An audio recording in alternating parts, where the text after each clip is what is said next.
Congratulations! You've unlocked All Apologies, a show about apology tours and demanding satisfaction. I'm your host, Trucker Andy, and with me, as always, is your co-host, Joe Sixpack. Joe, what's going on? Hey, what's up, everybody? I just want to remind you to go to allapologiespodcast.com for all of our links to Patreon and Instagram and the socials. Go over to X and see Andy and New Girl yelling at each other or whatever is going on over there. And all of the socials, and go over to Patreon. We just did a mini episode on some Australian nitwit feeding a crocodile. Introduce our guest, Joe. Introduce our guest. Yeah, they're here, and welcome, New Girl. Hi, thank you for having me back. I mentioned earlier. Yeah, New Girl's back, but from based on popular demand. You gotta make a big deal out of this, Joe. Joe has a lot to learn about hosting a show. One of the things that you want to do, one of the things that I have a lot to learn about, is make sure everybody is very excited about our very special guest, New Girl, joining the show. Welcome back. Oh, it's great to be back. I feel like it's been way too long.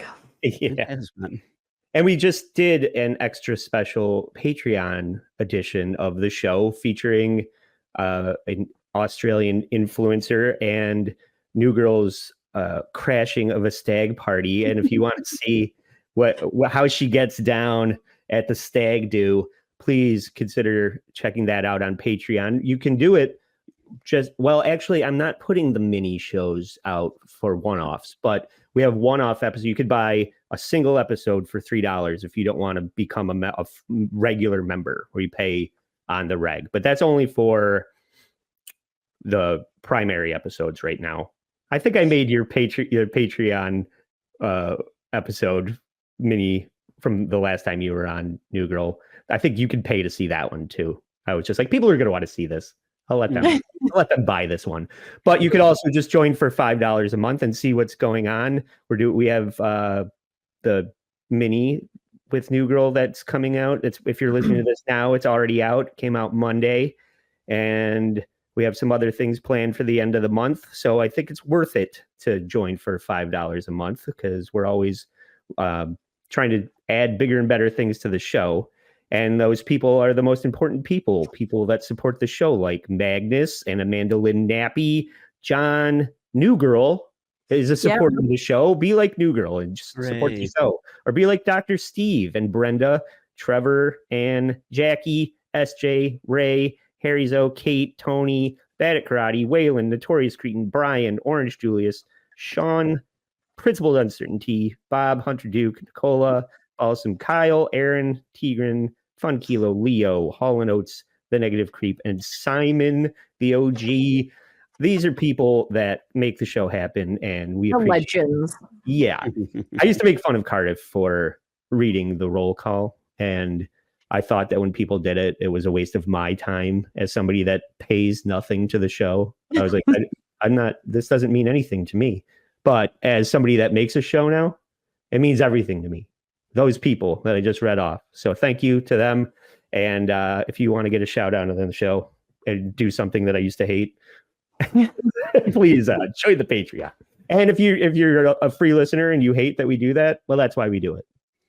So, Andy, before we kind of get into the show proper here, I did want to find out about my new heroes, the guys in this Stag Do or whatever. How does one go about getting New Girl to join them on their excursion? Is it just, hey, we'll pay for the whole thing, you should come?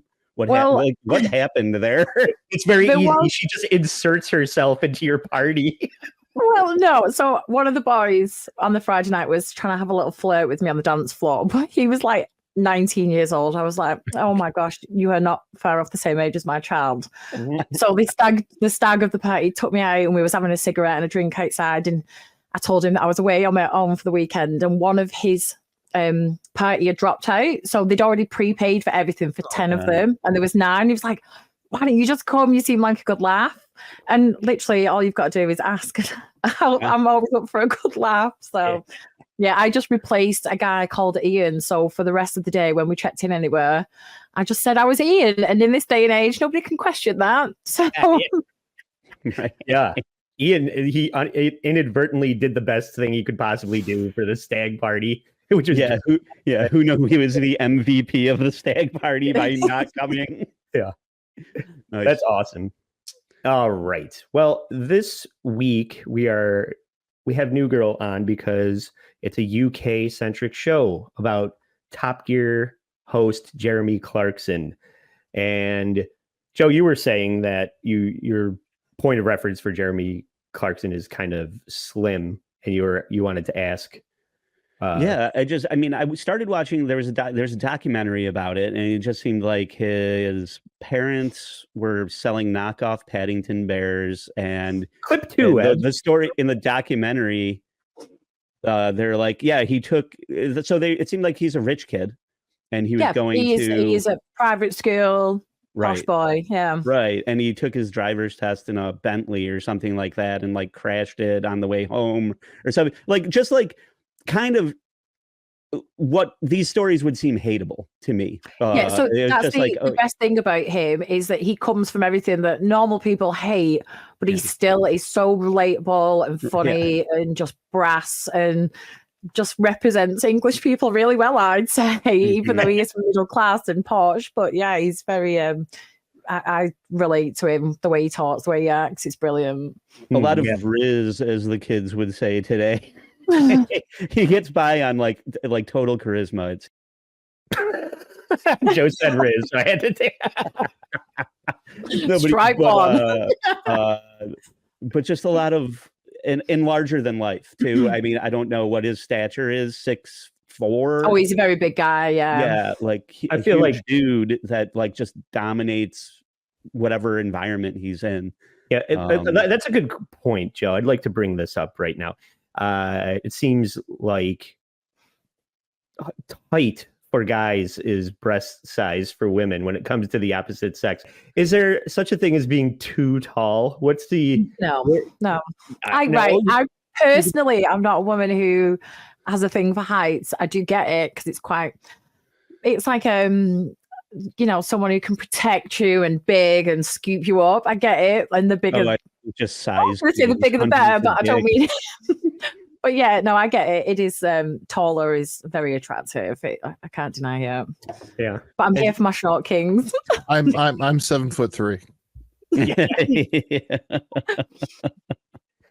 I'm 5'3", so.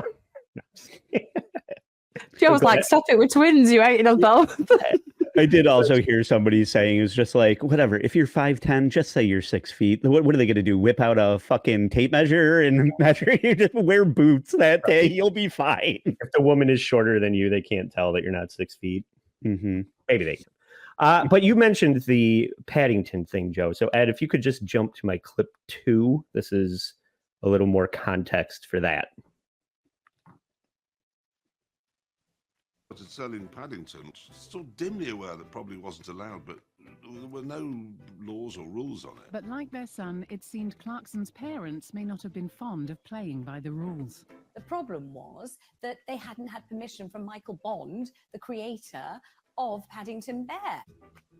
So my dad was summoned by Michael Bond's lawyers to London and met Michael Bond in the lift going up to the lawyers' meeting. Michael said, "I really like this bed. It doesn't really matter what happens in the meeting, but I really want to carry on making it." They reached a settlement and the Clarkson Paddington Bears became wildly successful. And that's how they made their fortune, Joe. That just goes to prove it's easier to ask for forgiveness than permission. Right.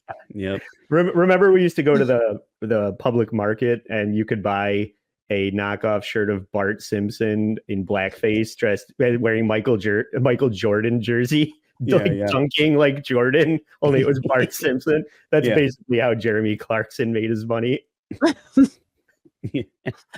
Blackface Paddington Bears. Yeah. And in the next clip 3, these are kind of examples of his reputation, how he became infamous as a broadcaster, I would say. Is that a fair assessment of his reputation in the UK? Yeah, definitely, yeah. Okay. This is a very early episode of Top Gear before it became its true form. This is just him solo reviewing. I think this is I forget what kind of car it is, but maybe we can figure it out in the clip. Clip 3, Ed. And on top of all that, it's the first Ford that I can remember which looks good enough to snap knicker elastic at 50 paces. Was it a Ford? I never. The international logos. Yeah. International logos throw me off, you know. But it snaps knicker elastic. I think that's one of the. He's got such a great unapologetic sense of humor, like just a naturally funny person who comes out with great witty lines. Like I think that's what makes him so appealing to people. Yeah, well, like I have an article later. Like, did he like? This is what I don't understand about him. Like, he seems just like everywhere in the fabric of UK media as far as like writing articles for publication. What I don't know if they're like tabloid rags or whatever, like the Mirror and yeah, they're tabloid rags. Yeah, I mean, so more these days than back then, but yeah, definitely nothing credible in any of them. But is that where his like writing was going, or was his writing in more of no, yeah, he was just basically, yeah, he just rip on people. It wasn't anything real journalistic. Yeah, it was just like, here's an article because I wanted to shit on somebody. Yeah, it's all opinion based, mainly like what he wanted to talk about. It was like what they like ask the Annie things, like but is it only because he is Jeremy Clarkson that they allow him to do that? He's such a hustler. To be honest, yeah, he's such a hustler. Like he was always moving and moving and moving and moving and moving, trying finger in every pie, as we would put it. Exactly. And I think between that and he kind of created this persona of being this just out of control. Like he's a really smart dude, but he sounds like an asshole, and like it really appeals to people. Like it's that finger in authority's face thing. Yeah. It appeals to people. People love it. Yeah. And that's kind of where the hold catches on. And because he's so charismatic and can take a joke, it's how he got to where he is. I'm jealous as hell. Just to follow up that last clip, because he said snap knicker elastic, and people tried to take him to task for that, saying that it's a sexist thing to say. It's probably one of the least sexist things that have come out of it. Right. And he did manage to weasel his way out of this with a semantic argument in clip 4. And you were driving one car and you said, this is the sort of car that'd snap a girl's knicker elastic at 200 yards. Aha, that was a misquote. I said it would snap knicker elastic at 50 paces. I never said girls, which was my big defense with all the big bosses that said I was sexist. Yeah. Yeah, that's bullshit. Great point.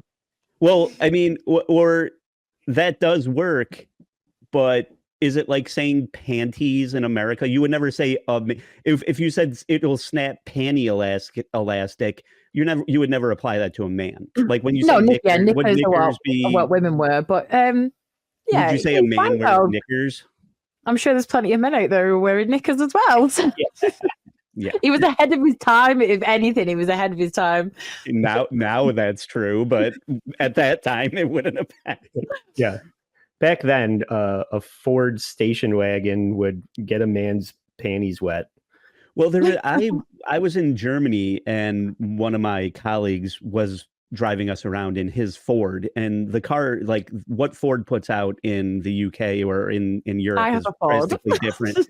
It's different. Yeah, I drive all Fords too, but the cars, the offerings there are very different. You know, they're like more peppy, they're more compact, but speedier. Like everything here is going to be. We don't need big cars like you Americans. We're all right with our little. Yeah. I don't even know how anybody does it. You're just prepared to like strap tons of shit to the top of your car, I guess. I don't know. I need a lot of space. But I think it's more to do with the roads as well. There's a lot of England's a lot of small roads, isn't it? Yeah. So, you know, technically it's not really going to work. The bigger the cars get, like even now there are more big cars and they just don't fit in car parks and country lanes and stuff. It's just not yeah, we don't have as much space as you guys, and I think a lot of American men are just contemplate. No, what's the word? Compensated. You need your big guns and your big cars. I have a small sedan because I'm not worried about that. Humble brag. Yeah. Check out my small car, ladies. You know what that means. Let's see, clip 5. I forget what this one is called, except I titled it Expert Opinion. So this is as he's leading into becoming the host of Top Gear and why he was selected, I think. Jeremy Clarkson is a patronising, self-important, snide, two-faced, self-hating, arrogant waste of an NUJ card, if he has one. It's hard to criticise that, isn't it? Yeah, okay. That was somebody commenting on his reputation as whatever, a personality on Top Gear. I think what's an NUJ card? It's like journalist license, basically. Oh. Okay. Like the union of journalists. So it's To be fair, though, I wouldn't class him technically as a journalist personally. Well, see, this is what I feel like. I was constantly confused about like his origins. I'm like, well, did he start as like a journalist or like a columnist, and then like it evolved from there? I think he probably just started that. You know, he's got connections. His family are in a certain place, and you're outspoken enough, and you know the right people. You're just going to get in somewhere, and he's obviously got the brains to back it up. It's like saying Andy Cohen is a journalist. He's not. Yeah. It's all entertainment based. Mm-hmm. And I thought this was hilarious. In the doc, they start talking about the known incarnation of Top Gear with the 3 co-hosts. And obviously Jeremy was at the center of that. And he starts bringing in the other guys. And it's just funny because the person that is explaining this just kind of forgets James May. You're about Jonathan Ross. That's the guy you're going to show now. He's got a lisp. He's a quite famous comedian in England, but he's got a very bad lisp. So everyone calls him Jonathan Waff. So maybe this might be intentional, but I can relate to this in clip 6. It was that very special chemistry between Jeremy and Richard and the other bloke. James. Yeah. Yeah. So Jeremy hand selects Richard Hammond to be part of the show, and then James May gets added last and is I don't know. I don't think that he's an afterthought, but so I guess that was a joke from a comedian. But what I can tell you from being a pretty big fan of that show is that James May, when he was first introduced on the show, was in the early seasons of it, and he was just kind of like an add-on character, and then they brought him in, and from then on, from like season 2 or 3 on, the joke is that he's Captain Slow, he's super boring. They forget him on a lot of things. Yeah. Like it's just a recurring gag that he's just an afterthought. Well, it's good. Somebody needs to be a straight man, and it's a skill that people need. The people that get to be funny need to have somebody to make jokes at their expense. So that is a value added, in my opinion. And like I said, this resonates with me as a bass player. People always say, oh, you don't even need to be there. Like, if you weren't there, it wouldn't matter. Or on WATP, when everything was a world order, Tukey world order, and everybody had world orders being handed down from Doug in the jingles department. There was never a Trucker Andy world order, Doug. What the fuck? Well, Andy, I'm the James May of WATP is my point. What I can tell you is people don't spend thousands and thousands of dollars on their cars, so the guitar riffs sound better and vibrate the entire world as they drive down the street. You know, they do that for the bass, not for the drums and the guitar work. So don't defend him. Yeah, I didn't bring this up for sympathy. I'm just speaking truth to power, as Andy likes to say. I do also want to say, I never say that. Asshole. I know you never do. That's why I said it. I do want to at least say Ed will pop in a little. This was Ed's idea to do this, so that's why I'm always like, "Who's Jeremy Clarkson? Why are we doing this?" I don't know. I mean, I've enjoyed looking into it, but I still feel like I almost feel like I know less about it after diving into this. So I do appreciate Ed jumping in to explain Top Gear. It's a very long career, like a massive career span with lots of things all compact into one. So it is hard to like kind of take fully impact at like what his influence has been and everything that he's done. But he is like, very profound. Like he's great. That's why he's like a good... Why is Ryan Seacrest hosting Wheel of Fortune and then going and unpacking that? Yeah, well, but to New Girl's point, like he was a really easy subject to discuss because he has such a long storied career, controversial figure, and everything like that. I liked researching it. It was so easy because there's so much there. I know he never. Well, never mind. But yeah, it's a breath of fresh air compared to what we normally cover, right? Yeah. And moving on, this is another instance where people sort of were clutching their pearls when you're rocketing across a frozen tundra with nothing in sight and you pull out a shaker of gin and tonic and maybe even pretend to be drinking. There's no he definitely wasn't pretending. There's no evidence. So let's take a look at this, Joe, and see if you're shocked by this. What we're really making is a gin and tonic. Would you like what? Gin and tonic. Yes, I'd like a gin and tonic. Can't have a gin and tonic because we're in the Arctic Ocean. I'll make what? That is a real friend. You've got gin.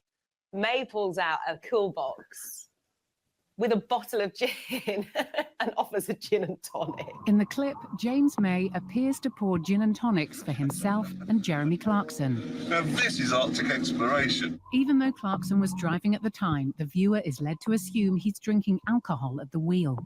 Please do not write to us about drinking and driving because I'm not driving, I'm sailing.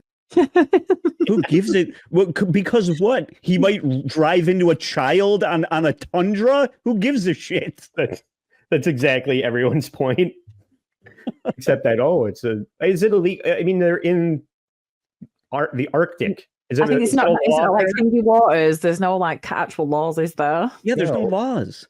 I don't think there's any roads. Can you have rules of driving if there's no fucking road? Yeah, there's no rules of the road when there's no road. Exactly. Ed, can you pop on here? It's still just a reason for people to be upset with them. That's all it is controversy fuel. Yeah. Ed, what is the purpose of Top Gear? It's a race between the three of them. Like no. It's evolved lots over the years. So it's a challenge. So there's a whole bunch of different stuff. Originally, the show was supposed to be like our version of Car and Driver, Motor Trend, where they do reviews of cars and different types of cars. Like how does a Ford compared Fiesta to go against the VW? Exactly. Right. And then what it evolved into was that they would still do those reviews and do test drives, and they've got a tamed racing driver named the Stig, who's a faceless robot of a race car driver who tests the cars.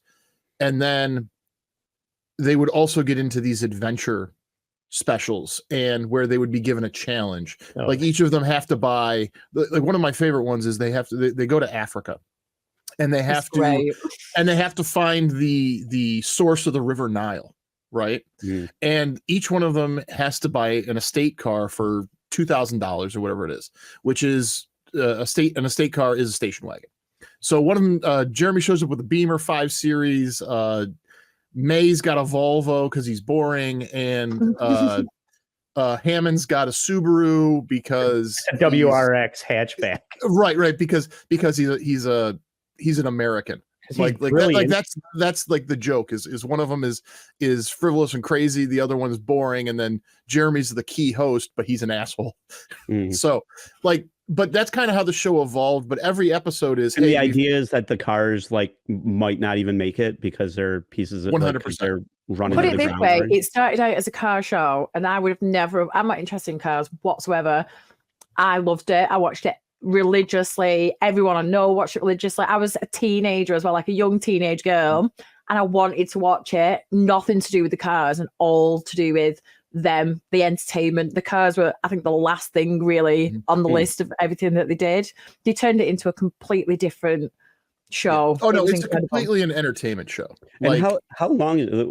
I just feel like our new show is gonna be rewatching Top Gear from the beginning and talking about every episode. Honestly, just you would love log into my my Plex server. It's on there. Yeah, I'm very close to probably just binging the whole thing here. Yeah, it's. I mean, there's 22 seasons I think that have Clarkson on it before he got fired finally. For what we'll talk about later. But like these are the whole, UK seasons that are only like 6 episodes long. Well, some of them are 6, some of them are 12, some of them are 15. I think the later on it got, the longer the seasons were. So, yeah. But I mean, that's what the show evolved into. Like the basis of the whole thing was always though, hey, we're going to be a car show about cars. And then we're going to make it funny. And then we're going to bring in guests who are going to race around our track. And then they're going to compete against each other in a time trial in a Chevy Cobalt, right? You know, a star in a reasonably priced car, that kind of shit, right? Oh. And then it grows from there. And then every show ends up having a challenge or an adventure or something where they're just like dropped off in the middle of India. Or no, they're dropped in Vietnam and they're given all this money and there's like, okay, you've got to buy a car to get from here to here and go. And they only have enough money to buy mopeds. Like shit like that. So it's their adventure and they're in between and stuff. And obviously it's all scripted. It's all fake. It's like watching pro wrestling, but it is funny as hell. Oh, yeah, okay. Great. Terrific. But the other thing that Jeremy Clarkson is known for that keeps coming up over and over again is his shit fashion sense. See, I don't think he's an upper-class middle-aged man. He's wearing jeans and a shirt. Yeah. Like, he's not a fashionista. He's not a role model. He's not, he's not an actor. He's a guy who likes cars and fucks around with his friends getting drunk. Like, I don't understand the whole big deal about what he wears. He's also like a potato on toothpicks, like, or at least at this stage in his life. Well, let's have a look at clip 7 and be the judges of this. And he's voted worst dressed man. He looks like a walking charity shop. What? That's fine. Yeah. Imagine having Jonathan Ross in that leopard print jacket. Comment on fashion. Yeah. Like Who's that guy? Man with leopard print on. Yeah. He's you know how Adam Sandler shows up to red carpets and he's wearing track pants and that is how I wear. That is what I dress like on a day-to-day basis. Everyone says I like Adam Sandler. Rocks and basketball We shorts. say that all the time. Yeah, it's like new girls just like Adam Sandler. I'll make a special effort for you guys. Yeah. We love it. Yeah, so he doesn't have anybody to impress is the thing. Yeah, he's not trying to make the best dress list. He's not trying to impress you. That's not what he's there for. Well, this is just because he's showing up to a red carpet event wearing jeans and a blazer instead of a tuxedo or something, I guess. No, he still wore boots to stuff like that. He's just his everyday attire. It's I mean, you saw him at the beginning of that, or in other clips where he is dressed up. It's just like when you catch him on the street, because it's paparazzi, you're chasing him around, especially when we get to some of the more controversial things later. If you're just going to walk up on me while I'm going to the supermarket, I'm not going to be looking my best. And that's more of what they're talking about.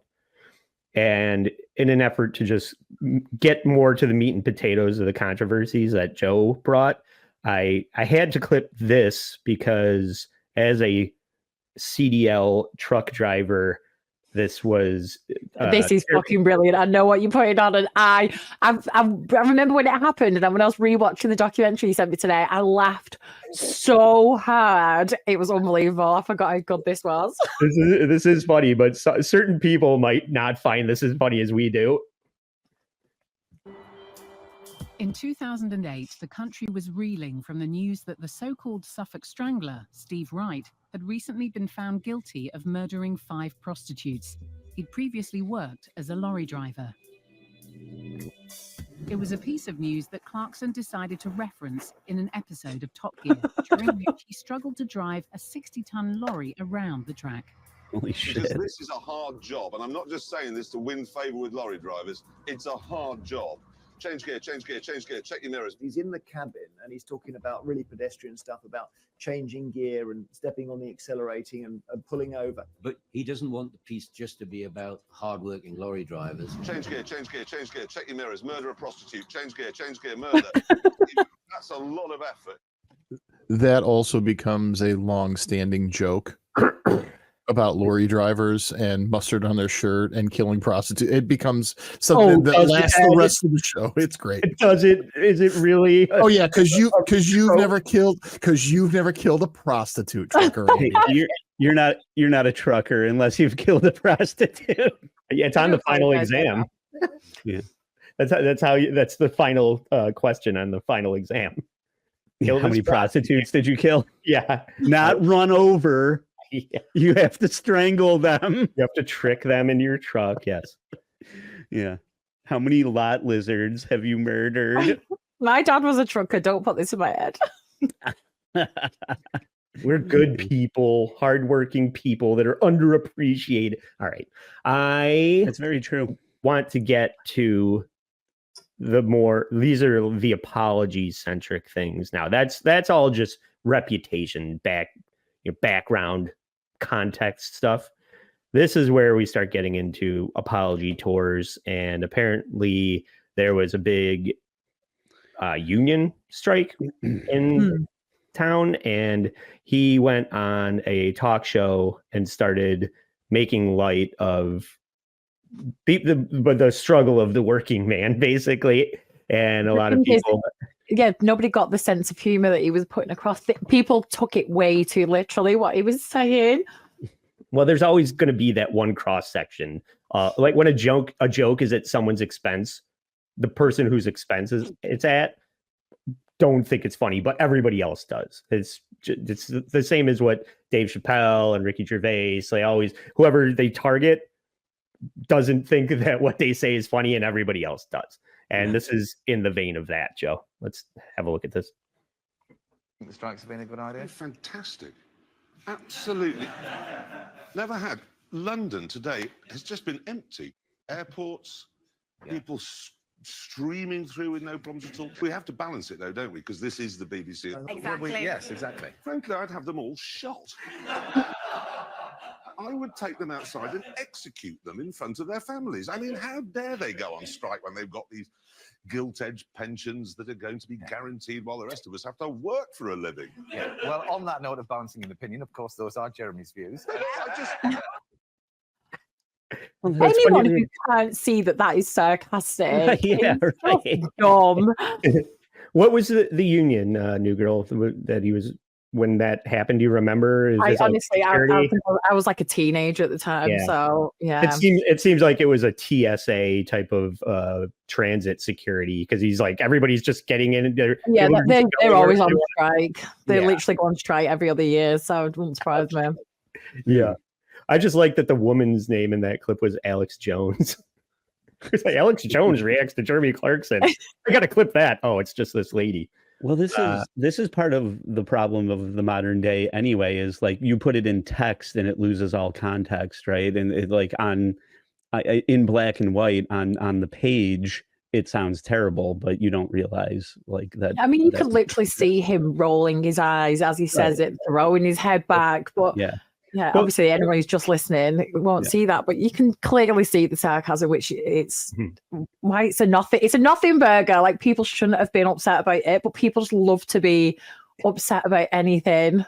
And they set that up. They set him up for that too, because they explain in the doc there that you have to be fair and balanced. They kind of do that with politics in the States as well, but everything needs to be qualified from each side. And they made him do that. He's like, well, we have to give the other angle of this, right? And they're like, yeah. All they had to do was be like, no, you're good. And then he wouldn't have said that, but they set him up to do it. So they kind of shot themselves in the foot, but he took the brunt of it. And this is the first apology, clip 11. It's not even, there's not footage of him reading this, but all it is footage of him reading it. We don't actually hear the words, but this was one of the apologies I found. But others, including many supporters of yesterday's strike, failed to see the funny side. Tonight, the union welcomed Jeremy Clarkson's apology. Jeremy Clarkson may have apologised for his comments, but once again caused controversy. Controversy, Joe. That's how you say that. Controversy over the aluminium. Yeah. You guys talk funny over there is what we're saying. Oh, yeah, it's our fault. Well, what I really like about like Australia and the UK is there's usually great shorter explanation, like we say, like bathing suit, right? I don't know, like, or a sweater is a jumper, or like things are a little bit different. But when the Tundra one, they called it a cool box or whatever instead of like a cooler. I'm like, I think America did better on that one. Cooler seems like a little more concise. I think I would have called it a cooler box. I wouldn't have said cool box. Yeah, I don't. That just might be a regional thing there. Yeah, but I think lorry is easier to say than tractor trailer. For sure, lorry's better. Okay. Yeah, lorry. Yeah, we say lorry drivers. Yeah, not tractor trailer. Yeah, or truck driver.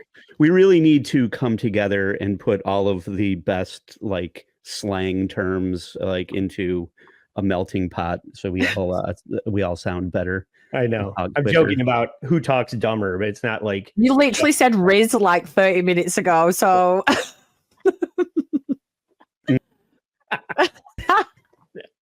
I support that one. Use it. Okay, I got a few more. I know Joe probably has plenty to talk about, so I'm going to try and expedite these things because this is the other big controversy. There was 3 main ones, and this is the first one. This is maybe how Top Gear started falling apart. There was a producer on that show that Jeremy ended up attacking based on punched him in the face. We've all been there. Yeah, based on lunch, I guess. So let's have a look. Andy and I both worked as production assistants, like right out of college on commercials and short films and everything like that. And I can definitely say that there was plenty of people that probably wanted to punch us in the face. So this is very understandable. Yeah. What happened back in the spring cost Jeremy Clarkson his job, cost the BBC its most lucrative star, and together has now cost them an estimated £100,000.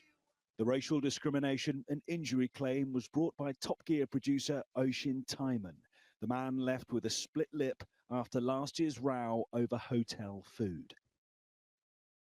I feel like there's got to be more to that story. Do you know what I mean? Yeah. Yeah. And like, he's a young, fit guy. Like, you think if it was an actual punch up, he'd be able to take Jeremy Clarkson. I know he's big, but that other guy wasn't like, some tweedly little stick. And what's really funny about this whole thing is it happened so fast. Like it's like the end of season 21. All of a sudden they're taping the last episode of the season, and it happened that week. And that was the last week of his contract, wasn't it? Right. So they just and basically May and Hammond have to do the show with an empty studio, just throwing the clips because Jeremy's not allowed to be on set because he's been fired. But the 2 clips that they show, he's an integral part of. That's so amazing. Unsatisfying. That reminds me of the Married with Children finale. I don't think they knew that was going to be their last season. I think they maybe were promised another season that they didn't get because the last episode of the series run is just it's almost perfect because it's just Al at the shoe store with his black coworker guy, and it's all just like fat women don't fit in these pumps. My right? dad still calls me Kelly Bundy to this day. I can see that. But it's just like this bottle episode that's just Al and a second banana character, and that's the last episode. It's just like, well, why did that happen? There's nothing worse than a good series ending without a good final. But I think all the nothing is ever good enough, though, is it? Like when it's a really good series that you love, like there's no ending that would make you satisfied. You always feel like disappointed and sad. Yeah. In my head, I justify it. It's just like one more indignity for Al Bundy. Because you could get like a real finale, like a beloved finale. Yeah. Back to that clip though. You say there must be more to it than just like over hotel food. I'm sure it was more like the guy was like, well, eat it or don't eat it and shut the fuck up. Like that's probably what gets you punched in the face. Not let's be honest, hamburgers again.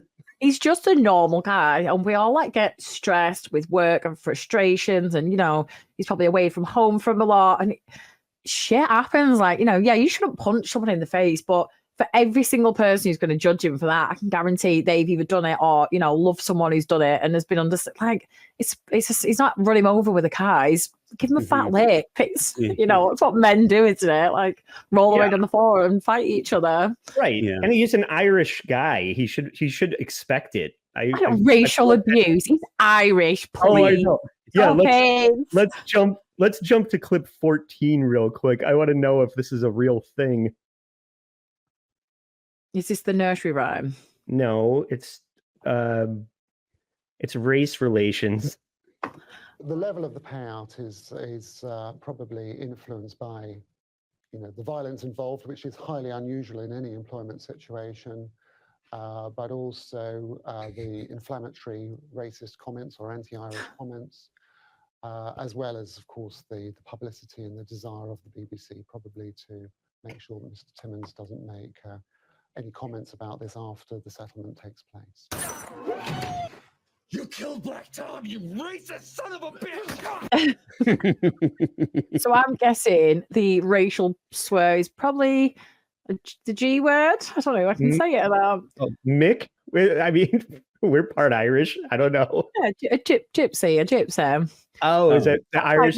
They refer to Irish slur over here. It's gypsies, yeah. So I'm guessing he's probably called him because Clarkson also has like a known hatred for caravans, which is what gypsies live in over here. So I'm guessing he's probably made some kind of gypsy reference. Oh, okay. Is that what it's come down to in England? Everybody is so white that they just have to racially charge different white people. Yeah. How exactly? You're not white enough. Yeah, that's your race relations in the UK. Yeah, it's like the North versus the South is still like the biggest divide in England. If you're Irish, you hate Italians. If you're Italians, you hate everyone who's not Italian. If you're if you're German, you hate the world. What were we just talking about with gypsies and stuff? We just covered this. It was Jimmy Carr, wasn't it? Oh.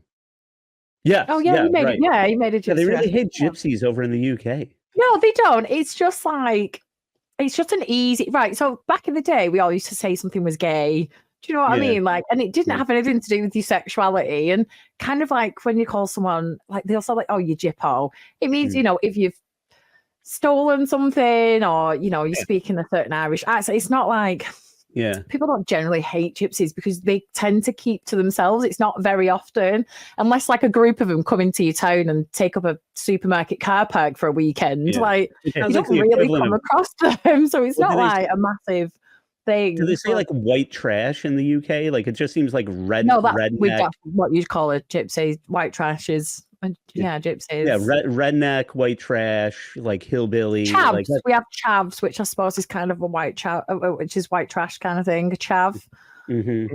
I want to steal that. Like as we've lost the thread in the US, I would say, as far as like saying you got gypped is very, very common. Like if you're not using the J word to say that somebody ripped you off, you say gypped and everybody's just like, oh, gypped is just like a normal thing, or like jerry rigged. It's like making fun of Eskimos, Germans and stuff like that. So it doesn't even excuse me, it doesn't even seem like people who are overly sensitive don't want you to. But words only have power if you give them power. That's all it is. Right. Like, you know, it doesn't have to be hurtful. because like It's like I just started say gay like you could back in the day. That day being yesterday. I was I was rewatching. Sorry, everyone. The Disney Robin Hood, where they're the foxes and stuff. I don't know if do you remember that? So in the beginning, Little John and Robin Hood pretend to be gypsy fortune tellers and everything, and rob the king and everything. So it was just like, I don't know. It just seemed like a fortune teller, a way you're like a busking or something, like street performer type of person, right? They're just trying to carve out a living, doing whatever they can. There is a reason for stereotypes, though. Like it is a thing. Like, but that guy, freaking James Carmody, there's a million reasons to make fun of that guy. His fucking hair, his eyebrows, his ears. He looks like a fucking human Muppet. Yeah. But I can't blame this guy for suing for racial slurs. Like, it's the BBC. They've got a lot of money. If you've got a way there to get, a payout of big amount of money, I don't blame him. Like, get yours. Like, well, also, if some fucking huge Jeremy Clarkson person smacks you in the face, I was just like, fucking I'm on easy street now. I can retire. Best thing that ever happened to me. All right, clip 13. This is the apology for that. I don't blame that. Centre called him lazy and Irish, and then used an expletive. Today, Look how well dressed he is. Through a law firm, Jeremy Clarkson said, "I would like to say sorry once again to Oisin Timon for the incident and its regrettable aftermath. I want to reiterate that none of this was in any way his fault. I would also like to make it clear that the abuse he has suffered since the incident is unwarranted, and I am sorry too that he has had to go through that. I am pleased the matter is now resolved." so what that means is all the people who don't like gypsies afterwards have started giving him stick. Yeah. You Irish expletive. I think his fashion sense, though, Joe, when you picked up on that. So in this clip, he's with his girlfriend and not his wife. So I'm thinking his younger girlfriend might have had a slight effect on his fashion sense somewhat. So yeah, that'll happen. I want an apology from Ocean's family for naming him Ocean and spelling it that way. What an asshole. Yeah. Go hang out with Jalen in Australia. That's a Patreon. That's a Patreon reference. Everyone go check out the Patreon. Joe, please, can you do me a favor and quickly move in to your clips and quickly move through them, because so sure. In my package here, we're going to start with more of a celebrity feuding here, and it sounds like this is like decades long. In America, we know Piers Morgan mostly for everyone hating him for having an opinion about America when he's not American, but also apparently he's just a big douchebag anyway. And New Girl, what is like him? You like Piers Morgan? Yeah. Well, I think Jeremy Clarkson is the same person as Piers Morgan, but you like Jeremy Clarkson. That's the only thing. He's got more charm about him, but they are the exact same person. Yeah, that's funny because I mentioned something similar to that here. So in this clip, Piers Morgan is being interviewed, and they bring up his feud with Jeremy Clarkson in my clip one, Ed. Why did nobody care when Jeremy Clarkson punched you in the face? Bloody good question. He attacked me in a savage way. He actually hit me so pathetically weakly that he gouged my temple. I have a scar here when I get a tan, and it's from his signet ring I think he had on, which gouged me here. But the good news was that in hitting my head, he broke his little finger and disfigured it so badly, it's never fully recovered. Yeah, so he weakly, savagely gouged and scarred you and broke his finger. Is that weak? That doesn't sound weak to me. I've always been of the opinion that this is kind of like a work between them both. I don't think there was an actual real feud there. I think it was all some little incident, and I think it was kind of settle back behind closed doors, but it's better for both of them to have this thing where they can, like, you know, shit on each other in public and have a bit of back and forth. Yeah, are you familiar with the term kayfabe, New Girl? In I am not, professional no. wrestling. Yeah, kayfabe means like we're going to keep up the show, basically, even in real life and everything. So But yeah, now, Jeremy Clarkson didn't intentionally want to end up with a John finger. You know? Yeah, well, I mean, what happened to your finger? So here's Jeremy Clarkson talking about his finger, just at least corroborating the story. And I had to punch Piers Morgan. I broke my finger on him. Did you really punch him? There's a broken finger on Piers Morgan. If I don't get a round of applause for that. Oh. Were you drunk? I just come off Call My Bluff. You can't be more sober than that. You know, doing dictionary words. Walker, I thought it's Piers Morgan. He is just a waste of blood and organs, that man. So, listen. Yeah, next they're gonna sing "Show Me the Way to Go Home" and drink to their legs. It's just like them comparing their scars on TV. I do have to say that when Jeremy insults somebody, like his wordsmithing is so fucking good. Yeah, it's just like no one could come up with that shit. You know, I was gonna bring up the article or bring up the article real quick here, just because I mentioned it before in the show. And just so everybody can see it, I'm only going to reference one part here, but just so you can see what I'm talking about, at least for the audience. So this is what, like, multiple paragraph, like an extended article of him just shitting on Piers Morgan. And the best line in here is Pierce, capital M, small organ. And that just seems like a running gag too. But yeah, this is just like a petty diatribe of why Piers Morgan is a douchebag. And you know what, his shows come and go, so Jeremy likes to revel in whenever one of his shows gets canceled. And this was just an article like saying, hey, great, your show got canceled again and you're a douchebag and you'll always be a douchebag.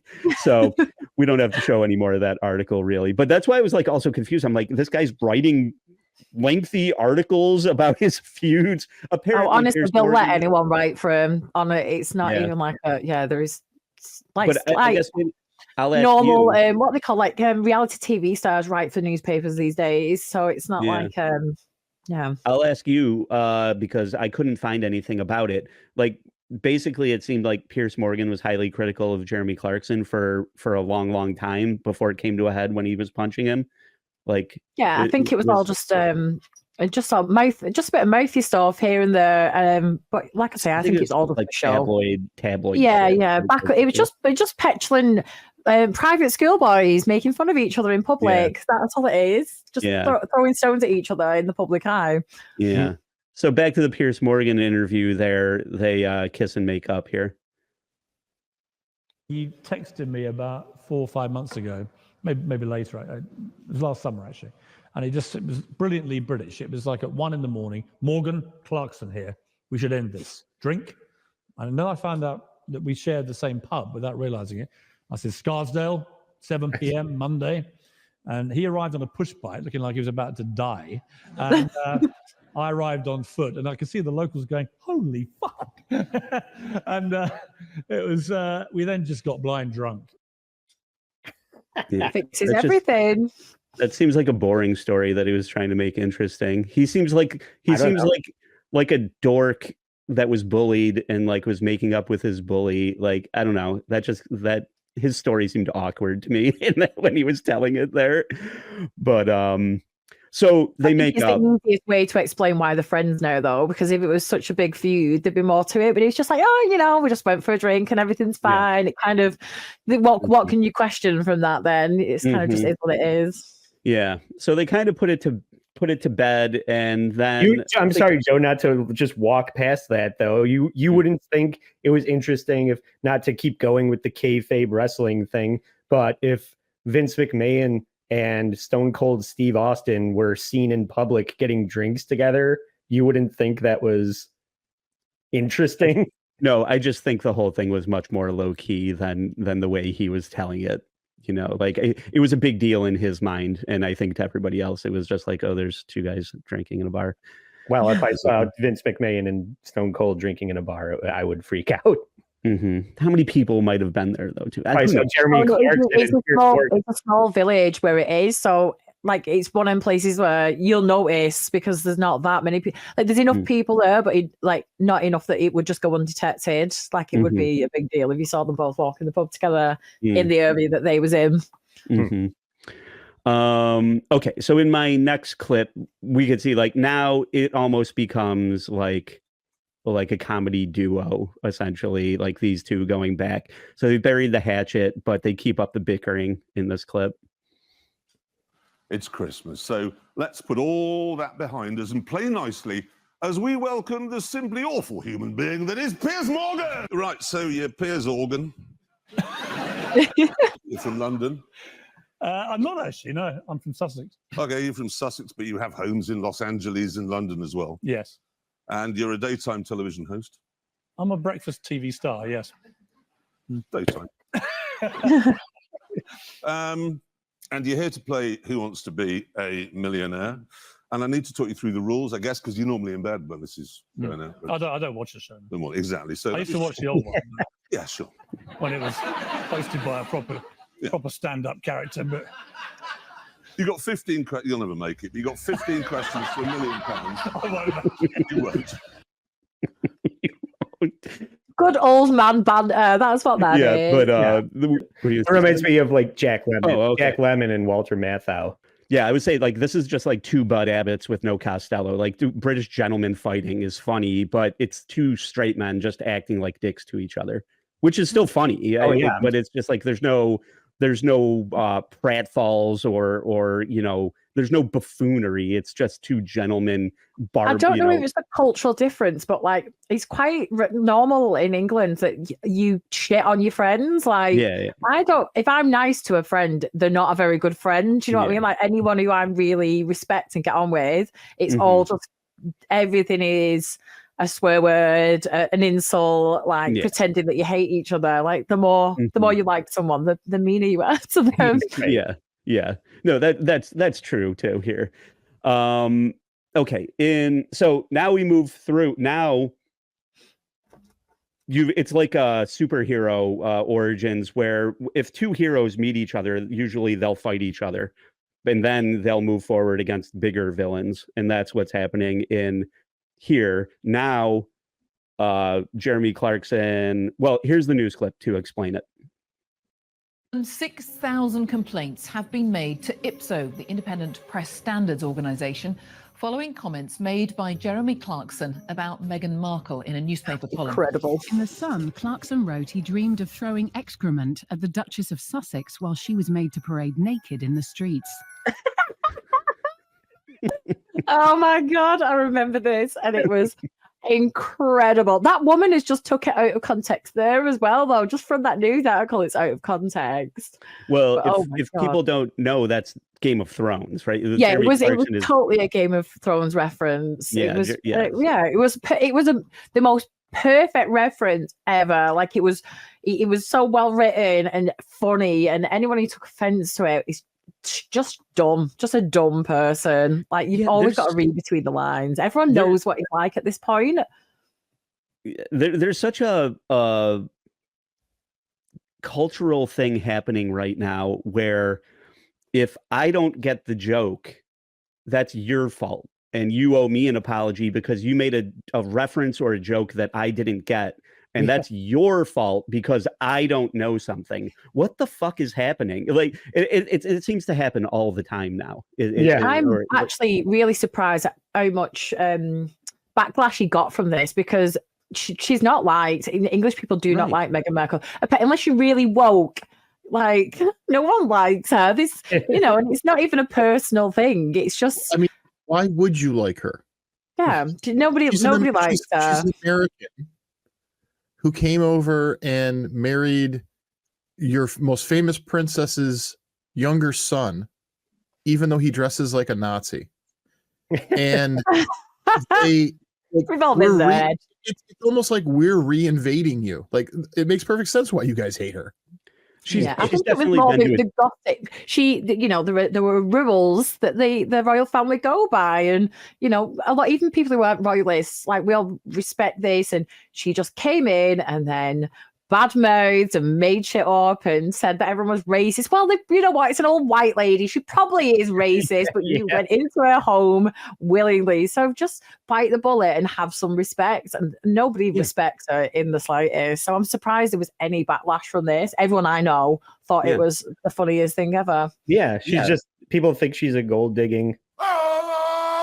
And if you're reading an article and it's to Joe's point, if it's referencing Game of Thrones and you've never seen it, it's not anybody's fault that's your own fault. You don't read that and start clutching your pearls about the fact that he didn't mean that. And the fact that you don't understand that is your fault. Nobody doesn't know someone who's watched Game of Thrones. So if you was upset about it, all it takes is one person to go, "Oh no, it's just from a TV show." Like it's like a royal thing in a TV show. Like everybody knew someone. There's no need for it to be so. But you know what? If she'd have been a white English lady, there probably wouldn't have been any backlash from what he said. It's because she was an American black lady that there's backlash. Well, and I think it also goes back a little bit to what Andy said earlier about, with the trucker comment, right? Is like, it's funny until it hits too close to home. And I think for a lot of the royalists, I guess is what you'd call them, like it hit way too close to home. That like, I think the royalists, the people who were in favor of the royal family, probably didn't mind that comment at all. It's the people, the feminists, the white people who have a savior complex. The guilty white folks. Got it. Yeah, they're the ones who had the issue, not because nobody likes the royal family like Meghan Markle. Yeah, I mean, she's definitely been to a Diddy party. And the Queen's an old lady. Everyone's grandmother had a different term for Brazil nuts back in the day. Like we just have to accept that old people come from a different generation. And so now Pierce is here to defend his new best friend on his talk show here. Well, Harry and Meghan, sorry to keep banging on about them, but they keep banging on about everybody else, don't they? So we have no choice until they get exhausted, and we all get exhausted, and we can all move on. But for now, they remain in the position that they are demanding an apology from the royal family for all the filth that they've thrown at the royal family in the last 2 years. But why should the royal family apologize when you consider what's happened with Jeremy Clarkson? Now, Clarkson wrote what he has admitted was a stupid and inflammatory newspaper column that overstepped the mark. Yeah, Andy, it's a battle royale between former all apologies grifter Meghan Markle versus this week's Jeremy Clarkson. So we New Girl, we covered Meghan Markle in the Royals. I know, I listened. I'm on the Patreon. Okay. So so now we have worlds colliding here now, which is awesome. I love to see that. So let's see. I'll let Pierce speak on this topic now. But he apologized on Twitter, said he got it completely wrong. Then on Christmas Day, he wrote directly to Prince Harry. On Christmas Day, think about that. And yesterday, he issued a sprawling, shamefaced self-immolation of a public apology, about as groveling as it could be. I really am sorry, he pleaded, all the way from the balls of my feet to the follicles of my head. This is me putting my hands up into mea culpa with bells on. It doesn't get more fulsome, frankly, than what he posted on Instagram. And coming from Clarkson, who would probably rather shoot himself than be like that normally, it carried even more weight. Just kick my ass, okay? Kick this ass for a man, that's all. Kick my ass. Enjoy. Come on. I'm not asking, I'm telling with this. Kick my ass. Yeah, see, that is the law of Jeremy Clarkson. Is even in his apology, from the balls of my feet to the follicles of my head. Like, he has to just take it that little one step further and just pop something in there. He's just got that thing about him. Yeah, he's got a real way with words. I think that's why he's enjoyable. That's why people like him. Like he can turn a phrase really well. But that also reminds me of the Kobe episode we did, Andy, of I reached out to Shaq on Christmas to apologize to him. Everybody's just like, oh my God, you took the time on Christmas Day to send a tweet? what lengths you've went to apologize. You really deserve all the credit in the world for composing 100 characters on a holiday. Who gives a shit? But anyway, at a time when he's sure to be busy with family. Yeah, So he's probably sat on the toilet after enjoying his Christmas lunch and has nothing better to do. Right. Yeah, that's timed in a way where it's just like he won't, like, everyone will ignore this because it's on a holiday.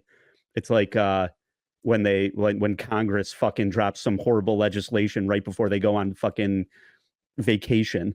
So in our next clip here, sometimes saying sorry is like all for naught, which is fucking the whole purpose of our show, basically.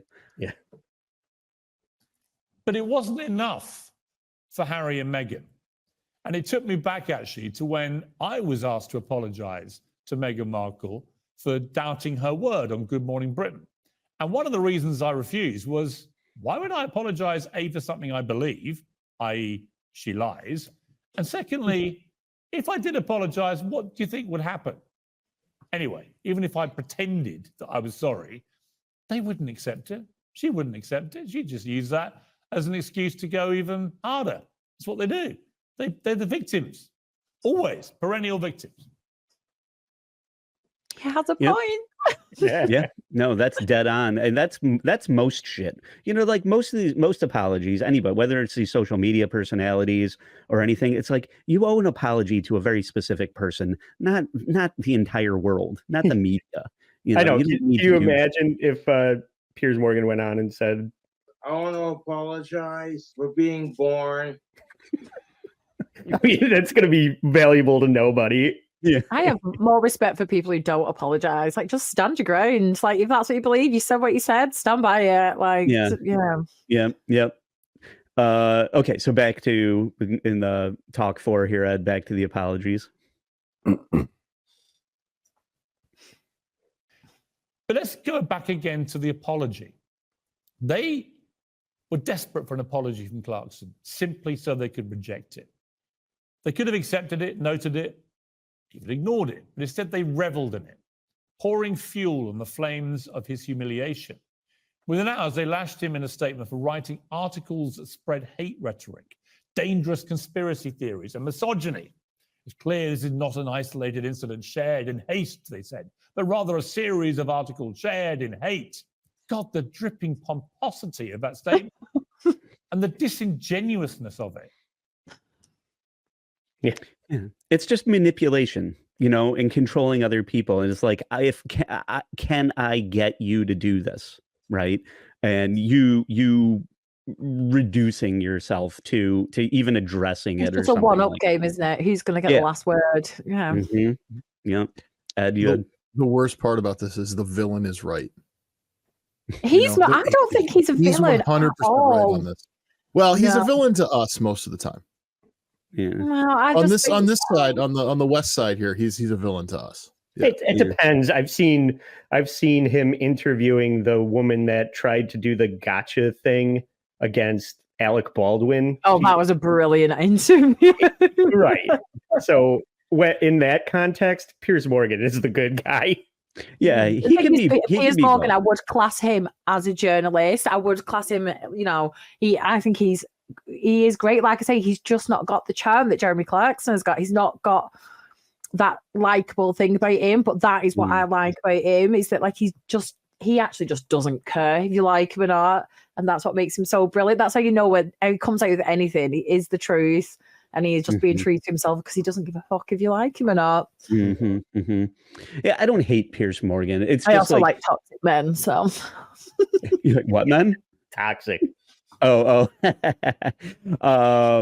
Yeah, I don't know. It's just, I guess it just depends on the arena that you're going to drop him in and the opponent that you're going to put him against, whether you like him or not, basically. So. Yeah, we'll let him wrap this topic up here in the clip. Hopefully did you get the good clip, Ed? Okay, then clip 5 here. But they won't ever apologize for any of it because they're hypocrites. They're professional victims who wallow for a living. And there's no point apologizing to professional victims. I knew that when I was asked to apologize to Meghan Markle 2 years ago. Why would you? when they do what they did to Jeremy Clarkson. It's not about forgiveness anyway. It's about scoring points to humiliate their enemies, to reinforce that victimhood. Yep. Professional victim. I love that. Professional Mhm. victim. Yeah, it's very much a thing.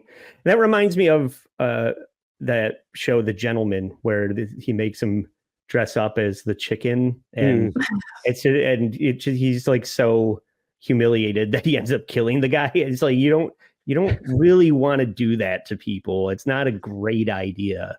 Nothing like I don't get upset about a lot of stuff, but for some reason that scene really disturbed me. I think I was super fucking high or something at the time. It really upset me, that thing in The General. I almost like quit watching the series after it. I was just like, this is just so degrading. You know, like even like props to that actor. I don't know if he has done anything, like if he's known for other things or whatever, but like that brother that dresses like the chicken, like he did such a great job in that scene. Like it just super fucking upset me. Yeah, Some deep trauma in there that's been brought up. yeah. People don't like it when you humiliate them, for sure. So was that the end of the package there, Joe? Yeah, and I would only say, like, Pierce, we're going back and forth on if we like or don't like Pierce Morgan right now. I really like the button, you know, that he really puts the bow on that at the end, and that's kind of one of the bigger points of our show of like, yeah, sometimes these people are just trying to score points, they're just trying to get something out of you. They don't even really care about your apology. They're just trying to manipulate you and, you know, control your actions and stuff. So I really like that he pointed that out, especially in defense. I would also say, like, for Jeremy Clarkson as a whole, as a topic that we've covered here, his whole personality is like this bombastic, larger than life guy who kind of says and does whatever he wants, but he does seem to apologize a lot. If I had advice for Jeremy Clarkson, because he needs my advice, stop apologizing. Like you're just fucking like giving losers what they want, you know, like the public or whatever it is. I mean, I guess if they're trying to take your Amazon show away, you'll run to apologize, but just I think the fucking big walk thing off with into the Jeremy sunset. Clarkson, he has matured greatly. He's a totally different person now than he was when he started Top Gear. Like he has a new show where he does his firming, and he ended up taking it really seriously. And you know, he shows up to council meetings and does all these like great things now where he's totally mellowed out and he's totally grown up. No, he's like what, 60s, 70s. He's like grown up finally. But yeah, finally, age sometimes has an impact on that, like, because you look at his younger years when he made the dead prostitute comments and stuff, and he never apologized for them. But then, you know, in his later years is when he started, and I suppose, you know, jobs start drying up when you get older as well, so he's kind of got to grasp on to his reputation in some way. Yeah. Well, if you're not joking about dead prostitutes, I'm not laughing. So. Right, exactly. So I do think there were a couple of apologies to touch base on. Mainly, I would say the union workers one. That is kind of I'm just sorry for being a freaking idiot. He didn't really want to offend those people. He was trying to be funny, and people that were taking it seriously took it the wrong way, right? Yeah. And then you've got the one with Ocean, the producer. That was probably the most, well, I mean, that had serious repercussions, financially, and he lost his big show. Yeah, career-wise and financially, that was bad. So I'd give I'm that. sorry. I think that was sincere. I didn't play a clip where paparazzi had like caught him on the street and he said, leave Ocean alone. Like, none of this is his fault, because they were all swarming him because of the fallout. Whatever, you know, people like that, like Top Gear, lost their show. So people were upset with Ocean, and he was defending him in that clip. Top Gear did carry on with Matt LeBlanc, didn't it? Oh, right. What a choice casting. Replaced Joe. They replaced him with Joey from Friends. Yeah, I know. Like, it wasn't terrible, but they were very, very big shoes to fill. Yeah. Like, that was impossible. There was no way it was ever going to be. Well, you know what's a good crossover for that? The only reason I could see that being a good choice was that show Episodes. Did you ever watch that? Yes. Oh my gosh. And that's a good UK USA crossover show. Well, and that's actually kind of how he got introduced into Top Gear, because one of the later episodes he comes on to drive the car. He's the star in the reasonably priced car, and they're actually talking about that show. We figured it out, everyone. That's how that all happened. So when he came on the show, it was kind of like, huh. Yeah. It's same thing with the radio personality. He was also a guest on the show at one Chris, I can't remember his last name. to do with the Ferraris. He owns all the Ferraris. Yeah. If I would definitely recommend watching, because they then obviously the three of them went to Amazon Prime and did the Grand Tour. That was Top Gear, but with way more money. So I definitely recommend watching the Grand Tour. That is great. They're a bit more wild on the. Oh, cool. Okay. I do have to check it all out. I guess I think the if I was to compare Jeremy Clarkson to another topic that we did here, like Dan Harmon, as far as the way you turn a phrase, the way the sincerity, like all of his apologies here that we see, like he does see, like when he delivers an apology, it seems very sincere and well delivered a lot of the time. And education that as well, isn't it? Like upper class Englishman, it comes out better, doesn't it? Yeah, and we always talk about like the Royals specifically. They never apologize on video, on camera, like as a person. It's always a statement delivered third hand, and even with Jeremy Clarkson's written apologies, they still are much more human than the Royals. That's why, he'll always win out over fucking Meghan Markle. It's not hard with that thing. Idiots. But on the whole, I would say Jeremy Clarkson, apology wise, is like New Girl said, the best thing you can do is just not apologize. Just stand by what you said. Mm-hmm. And I think that's Jeremy Clarkson summed up. Mm-hmm. Mm-hmm. Yeah. My new hero. I'm gonna go binge all Top Gear and anything, all of the Who Wants to Be a Millionaire hosting. I wouldn't bother with Who Wants to Be a Millionaire, but the Firma one that he does now, that's actually really good as well. The Firma one's great. I'm gonna check out Grand Tour. Shout out Grand Tour. And shout out New Girl. Thank you so much for coming back. Thank you. Thanks for everybody classing up our show. Yeah, I got a lot of comments on your last appearance that people wanted to see more of you. So that's very sweet. Thank you. Yeah. Do you have anything that you want to plug or? Well, the best thing to do is just find me on X, which is at newgirl92. And I tend to just go on Hangout streams a lot. So I'll be with Bobby Nick, JBX, 2K, not to be mistaken with 2Key. It's the French one. They're a great bunch of boys. And we do different things like movies with 2Key where we watch, it's a bit like with Kaylee, we watch a film and have a good laugh. There's a Skinamax one on Saturday nights with Cut of the Jib, which is quite fun.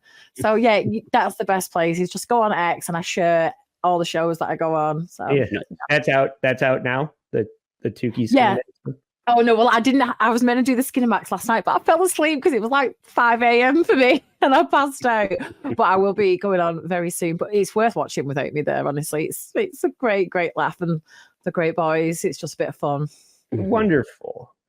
And I'd like to plug our Instagram. Please check out, support the show for free there. We post everything that's going on the main show and things that pop up in the news there on Instagram. So like and follow that. Please find us on YouTube. Please rate and review the show to get some awareness going. And you can support the show for free on Patreon if you like. There's free content there that is pay maybe for it instead. Well, yeah. I mean, that's the real ask. Please join the Patreon for just $5. We just did a fantastic mini show with New Girl as well. And there's other things on there. You can watch one episode for $3 and not subscribe, or you can subscribe for $5, or you can subscribe for free. And there's content there to keep up with what's going on with the show. New Girl, I think you'll be shocked to hear that the first single episode that somebody paid for was the first one that we did with you. Well, that's very nice of them.